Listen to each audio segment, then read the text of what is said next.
It's in the morning in a Catholic elementary school. Sister Grace is in the second grade taking roll, calling each person by name, waiting for them to say present. She gets in the name of Tommy Smith. She said, Tommy Smith. No answer.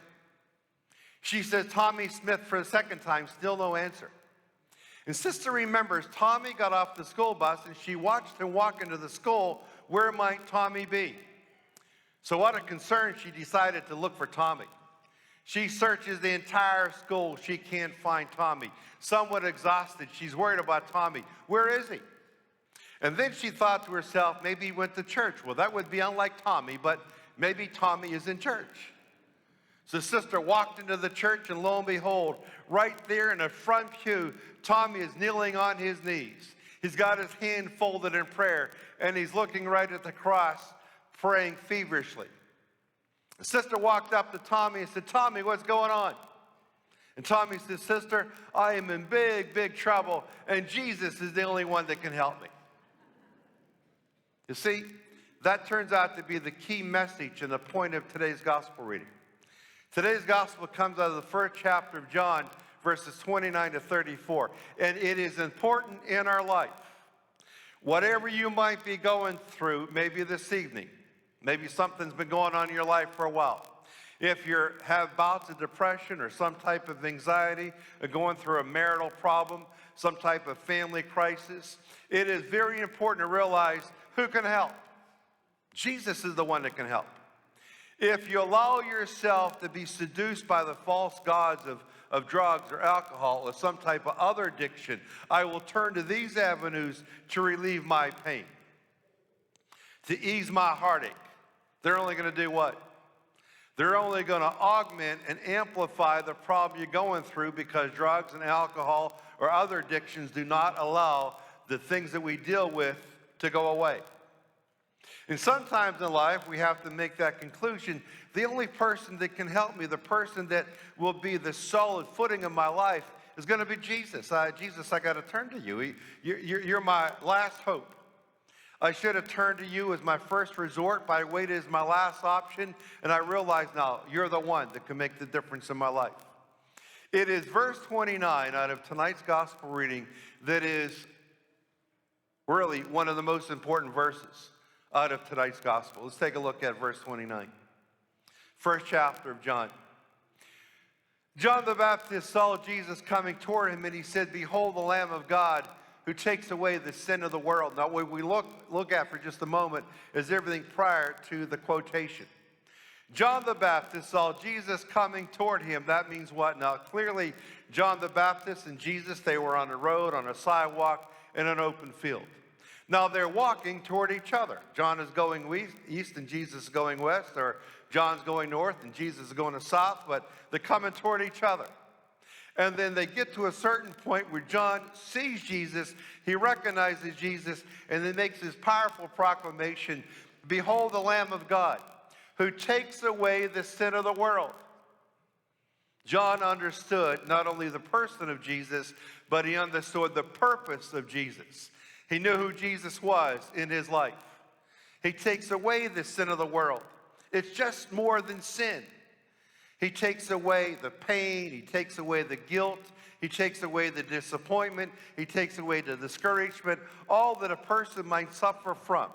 All that a person might commit. Jesus is the one that heals all those items. So the question tonight is this. Do you know who Jesus is? John did. John understood the purpose of Jesus, and they say that when you understand your purpose in life, life then has meaning. A lot of people go their whole life, and they never know why I'm here. Why did God put me on this earth? What job did I have to do? Have I fulfilled what God wanted me to do? What was my purpose here on earth? But John knew what the purpose of Jesus was. And for John, understanding the purpose of Jesus, Jesus had meaning for John. And John realized that everything that I go through, the good, the bad, the indifferent, it is Jesus I must always turn to.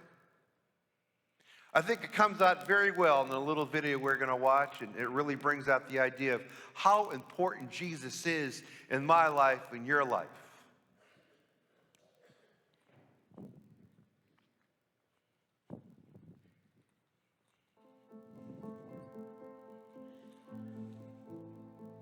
It's everywhere you look, in people around you. Maybe you see it in your neighbor or coworker, even a family member. You see the hurt, the pain, the loneliness, hopeless, people desperate for answers in a lost and dying world. But what can you do? Invite them to come find hope.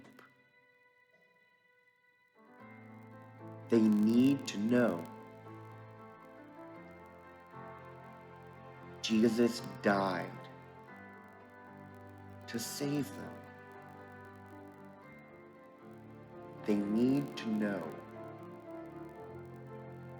He lives. They need His love,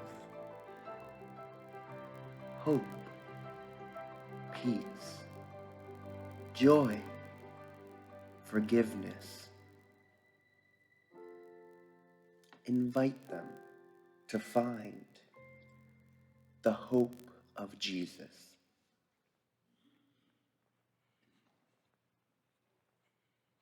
Maybe tonight, your pain that you maybe once had is alleviated. Maybe you know someone tonight who's really hurting, has been hurting, someone in your family, a member of your circle of friends. And if they're lost and they're trying to find their way and they haven't heard about Jesus in a while because Jesus makes the difference. Share the love that you have for Jesus because you're here tonight. And clearly you're here tonight because you're propelled by the love of Jesus. Share that with those in your family who need Him, who need to hear about Him, who need to understand His love. If you know someone that has got a lot of problems and they have turned to the false god of drink or alcohol or some type of other addiction because they're saying to themselves, I've been hurting for so long, I'm tired of being tired, I'm tired of hurting. Where can I go? Where can I turn? Remind them that it is Jesus that makes the difference. You might say to yourself, well, they might think I'm religious, or they might think I'm holier than thou. But if they need to hear about Jesus, and you know the difference He made in your life, you know the purpose He's allowed you to enjoy, share that with others.